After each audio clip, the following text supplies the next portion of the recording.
আরে তুমি আমাকে তো তোমার কলিং নাম্বার দেবে ঠিক করে। ও লোকটা দাঁড়িয়ে আছে, তুমি বাইরে যাও, বাইরে লোক পাঠাও।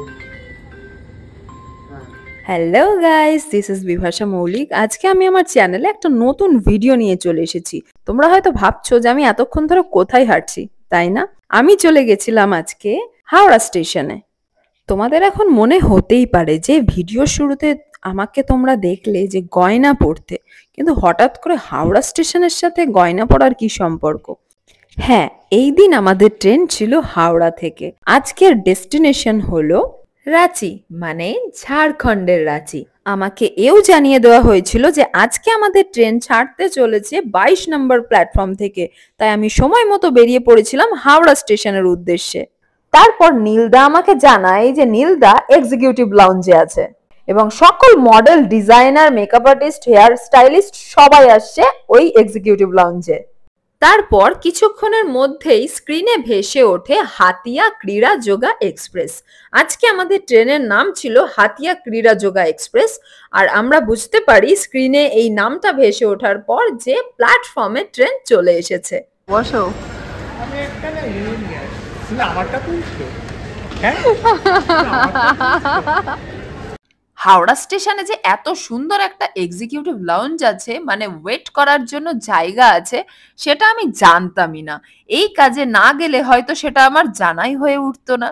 যাই হোক, আমরা খুব তাড়াতাড়ি রেডি হয়ে যাচ্ছিলাম, ব্যাগ ট্যাগ গুছিয়ে নিচ্ছিলাম যে আমাদের ট্রেন চলে এসেছে, এবার আমাদের এখান থেকে বেরিয়ে পড়তে হবে। কেমন আছো? দাঁড়িয়ে ভালো। কেমন আছি? ভালো। কেমন আছো? হ্যাঁ, বুঝতে পারছি। ডিজাইনার বাবু চলে এসেছে।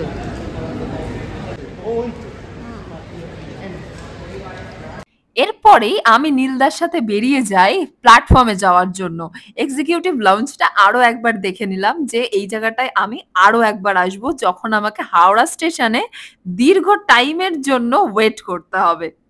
তারপরেই আমি নীলদার পিছন পিছন যেতে থাকি, কারণ বাকিরা আমার পিছনে ছিল, আসছিল সকলে। আরো একটা অবাস্তব, অপ্রাসঙ্গিক, মানে ভীতিকর ব্যাপার আমার জন্য, সেটা হলো গ্রুপ ধরে কখনো কোথাও কাজের জন্য বা ঘুরতে যাওয়ার জন্য বেরোলে আমি কখনোই একা একা ট্রেনে ওঠার সাহস দেখাই না, কারণ আমার মধ্যে একটা অ্যাংজাইটি কাজ করে। যদিও আমার কাছে টিকিট আছে, ইভেন কনফার্ম টিকিট আছে, তাও আমার মধ্যে এই অ্যাংজাইটিটা কাজ করে যে আমি যে ট্রেনটায় উঠেছি সেটা কি সেই ট্রেনটা যেটাই আমার ওঠা দরকার ছিল? আমি ঠিক কম্পার্টমেন্টে উঠেছি নাকি ভুল জায়গায় উঠে পড়লাম? আমার ট্রেনটা সাউথে যাওয়ার কথা, আচ্ছা এটা উত্তরাখণ্ড চলে যাবে না তো? তাই এইবারের কাজে আমি টার্গেট করে নিয়েছিলাম নীলদাকে, মানে নীলদার পিছন পিছনেই থাকতে হবে, কারণ নীলদার যে কম্পার্টমেন্টে টিকিট কনফার্ম হয়েছে আমারও সেই কম্পার্টমেন্টেই টিকিট রয়েছে। আর পরদিন সকালেই আমরা পৌঁছে গেছিলাম রাঁচিতে। আমি যদিও তাড়াতাড়ি নেমে পড়েছিলাম, আমাদের কম্পার্টমেন্ট একই ছিল, কিন্তু আমি ভিডিও করার জন্য আগে আগে চলে এসেছিলাম এই জায়গায়। তারপর ম্যানেজমেন্ট টিমের সাথে কন্ট্যাক্ট করে আমরা স্টেশন থেকে বেরিয়ে পড়ি আমাদের ডেস্টিনেশনে পৌঁছানোর জন্য।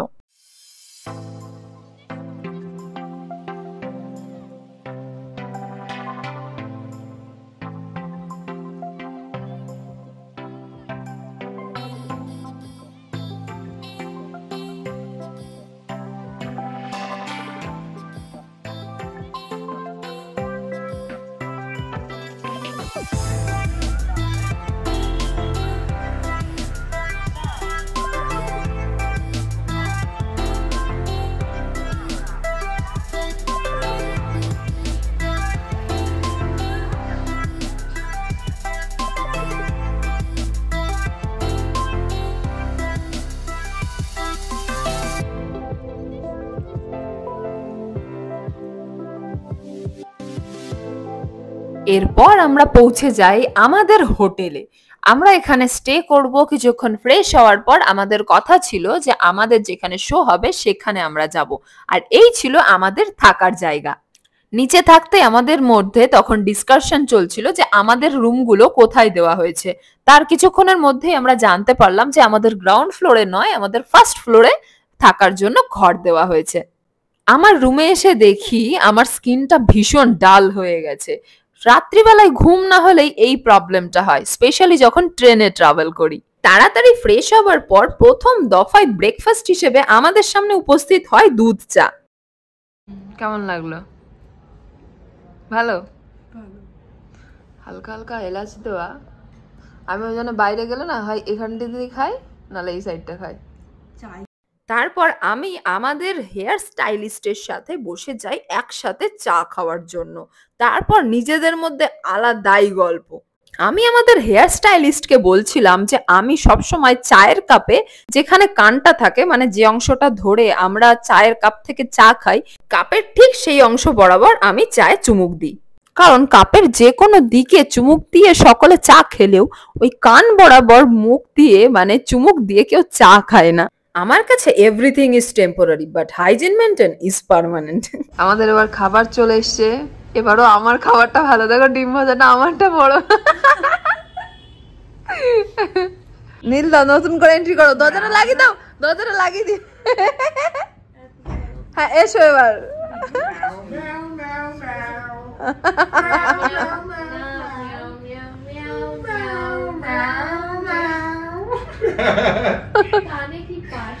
কানে পাশা, এটা দিল্লি থেকে কিনেছি। পাশা এটা অনেক ক্যাটল্যান্ড। ম্যাও ম্যাও ম্যাও ম্যাও, আমরা এইভাবেই কমিউনিকেট করি। ব্রেকফাস্ট করার পর আমরা একটু রেস্ট নিয়ে বসে গেছিলাম মেকআপের জন্য। আর আমি দাদাকে বললাম যে তুমি বাকিদের মেকআপ করো, আমি লাস্টে মেকআপ করব।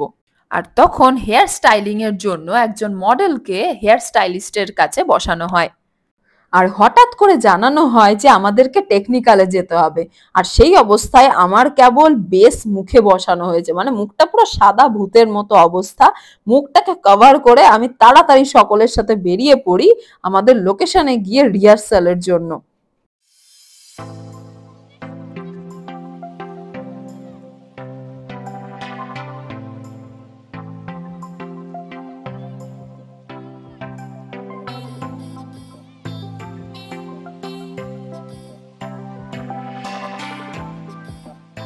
আমি আগেই তোমাদের বলেছিলাম যে আমার মুখে বেস মেকআপ কেবল করা ছিল, মানে মারাত্মক অবস্থা। আমি ফ্রন্ট ক্যামেরাটা ওপেন করার পর বুঝতে পারছিলাম যে আমার মুখের কি অবস্থা।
পুরো ব্যাপারটা স্টার্ট হবে, সংকেত লাস্টে থাকবে আর ও স্টার্ট করবে আর লাইনে দাঁড়িয়ে থাকবে। কতবার আমরা করব না, হাফ করব, আমি একবার করি। আচ্ছা করব, পুরো লাইনে দাঁড়িয়ে যা। সিঙ্গেল ল্যাম্প এটা তখন থাকবে না, সিঙ্গেল ল্যাম্প করে পুরো প্রপার পজিশন মাঝখান দিয়ে যাবে। ইয়েস, ও যাওয়ার সময় কোনো পজ নেই।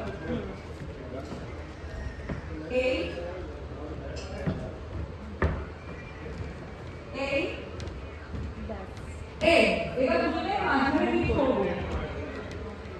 ইয়েস, এবার মাঝখানে যাও, পজ, যে বাঁ দিকে থাকবে সে পেছন দিকে যাবে।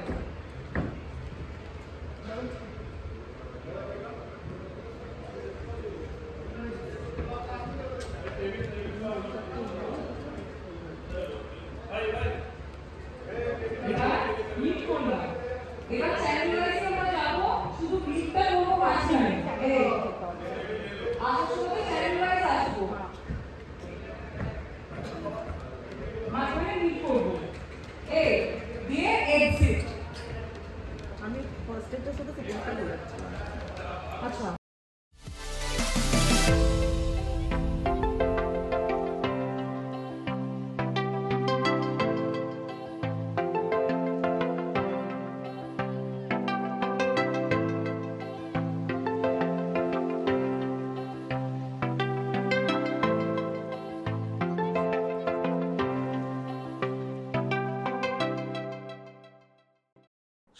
আর এইভাবেই আমাদের টেকনিক্যাল কমপ্লিট হয়। আর এই রিহার্সাল কমপ্লিট হওয়ার পর আমরা আবার আমাদের হোটেলে ফিরে যাই।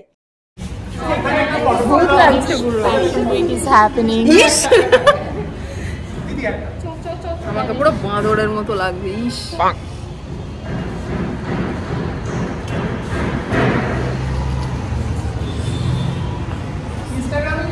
আমি চলে গেলাম, হ্যাঁ টাটা। বাপরে কি রোদ, কলকাতার মতো রোদ, এখানে মারাত্মক রোদ। উফ, গেল, মুখটা কালো হয়ে গেল। আর তারপর আমি একাই ফিরে আসি আমাদের ওই হোটেলে, আর গিয়ে সোজা বসে যাই মেকআপে।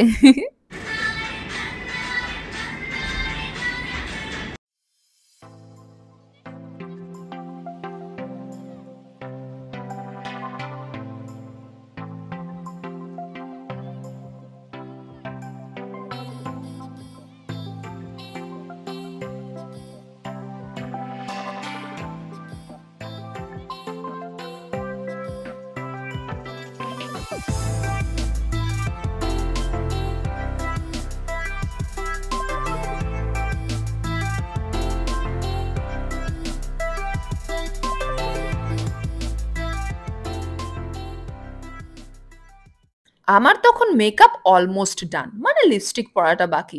আর সেই সময় নীলদা বসে গেছিল লেন্স পরার জন্য। হাই করো, হাই করো।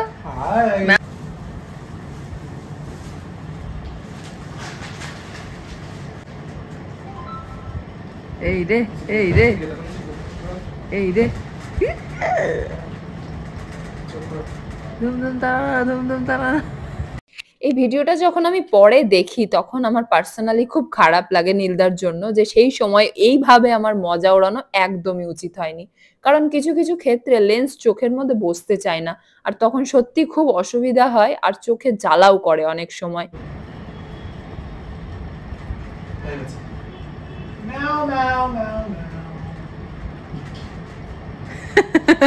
আরে এই আইফোনে কিন্তু উঠে গেছে, তুমি কাঁদছো।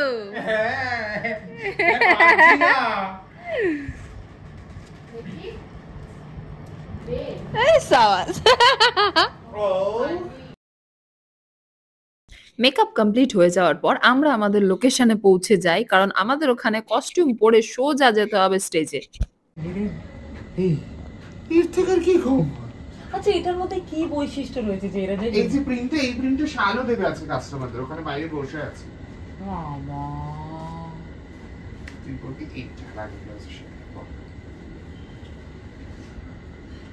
তমরিয়ার দে। তারপরে আমাদেরকে বলে দেওয়া হয় আমাদের কোন কোন কস্টিউম কাকে কাকে পরতে হবে। এরই মধ্যে তমরির সাথে তন্ময়দার ঘটে যায় একটা ছোট্ট করে খুনসুটির পর্ব, যেটা ছিল আকর্ষণীয়। এরই মধ্যে কি করে যে শ্রেয়াদি ফার্স্ট হয়ে গেছে কস্টিউম পরে, আমাদের আগে বেরিয়ে গেছে, তা আমরা বুঝতেই পারিনি।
And now I can say I am ready. First সিকোয়েন্সের জন্য আমি কমপ্লিটলি রেডি হয়ে গেছিলাম, তবে আঁচলটা নিয়ে আমি একটু আনকমফোর্টেবল ফিল করছিলাম। তন্ময়দাকে বলার পর আঁচলটা তন্ময়দা একদম ঠিক করে দেয়।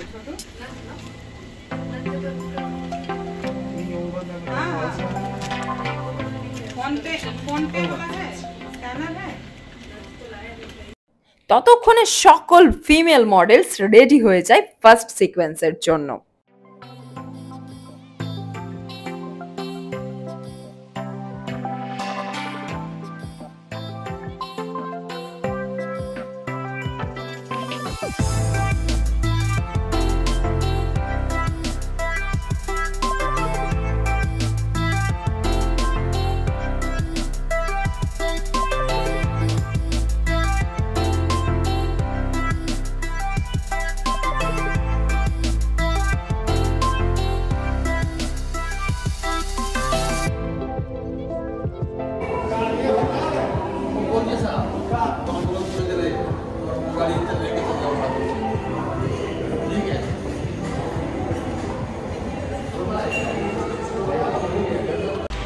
আমরা এখানে সাজগোজ করে নিয়েছি, পিছনে আছে নীলদা।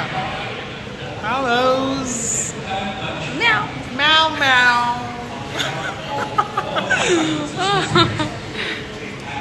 বাইরে আমরা নিজেদের ফটো ভিডিও নিচ্ছিলাম, আর তারপরে জানতে পারি যে ফার্স্ট সিকোয়েন্স এক্ষুনি শুরু হতে চলেছে।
এইভাবেই সিকোয়েন্সগুলোকে সাকসেসফুলি কমপ্লিট করার পর আমরা শোটা সাকসেসফুলি কমপ্লিট করলাম। শোটা সাকসেসফুলি কমপ্লিট করার পর আমরা একটু বেশি তাড়াহুড়ো শুরু করে দিয়েছিলাম, কারণ আমাদেরকে আবার ট্রেন ধরে কলকাতায় ফিরতে হতো। আর সেই জন্য তাড়াতাড়ি ডিনার করে আমরা বসে গেছিলাম যে কখন আমাদের গাড়ি আসবে আর আমরা তাড়াতাড়ি রওনা দেবো কলকাতার উদ্দেশ্যে।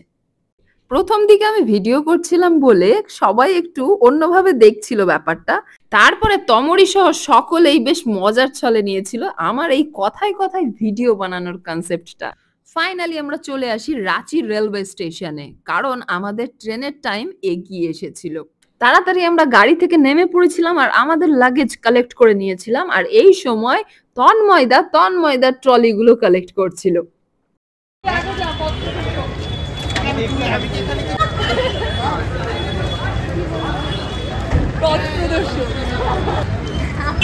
আমরা এখন বাড়ি ফিরছি, আমাদের কাজ কমপ্লিট। বলো সাকসেসফুলি কমপ্লিট। আমি নি এসো এসো না ওকে রাস্তার জন্য নাও হিরোইনকে ফুটেজ দাও প্লিজ।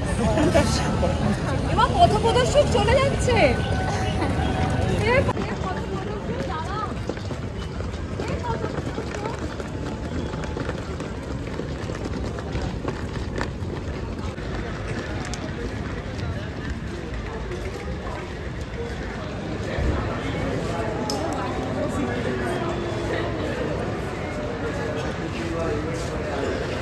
তোর ব্লগের কন্টেন্ট পেয়েছিস তুই।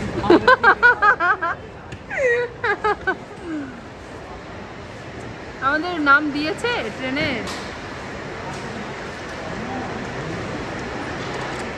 অ্যান্ড ফাইনালি আমরা চলে আসি হাওড়া স্টেশনের কাছাকাছি। মানে আমরা আমাদের রাজ্যে ফিরে আসি। যেখানেই আমরা যাই না কেন, বাড়ি ফিরে আসার মজাটাই কিন্তু আলাদা, তাই না? আমি জানি না এটা সবার সাথে হয় কিনা, কিন্তু আমার সাথে পার্সোনালি ভীষণ ভাবে হয়। যখনই আমি কোনো কাজে যাই বা ঘুরতে যাই, তখন ওখান থেকে ফেরার সময় হয় হাওড়া স্টেশন নয়তো শিয়ালদা স্টেশন, এই দুটো স্টেশনের মধ্যে যে কোনো একটা স্টেশনে যখন আসি, তখন মনের মধ্যে একটা আলাদাই আনন্দ হয় যে হ্যাঁ, আমি আমার বাড়িতে ফিরছি। আমার পছন্দের জিনিস রয়েছে, আমার পছন্দের রান্নাঘরে পছন্দের রান্না আবার আমি নতুন করে করে খাবো। একটা যেন আলাদাই আনন্দ। যাই হোক, আজকের ভিডিও এখানেই শেষ করছি। ভিডিওটা ভালো লাগলে অবশ্যই একটা লাইক দিতে ভুলো না। কমেন্ট বক্সে জানিও ভিডিওটা তোমাদের কেমন লেগেছে। আর এই চ্যানেলের এই ভিডিওটা যদি তোমাদের ভালো লেগে থাকে, ইভেন অন্যান্য ভিডিও যদি ভালো লেগে থাকে, তাহলে আরো নতুন নতুন ভিডিও দেখার জন্য সাবস্ক্রাইব বাটনটা প্রেস করতে ভুলো না। আজকের মতো টাটা।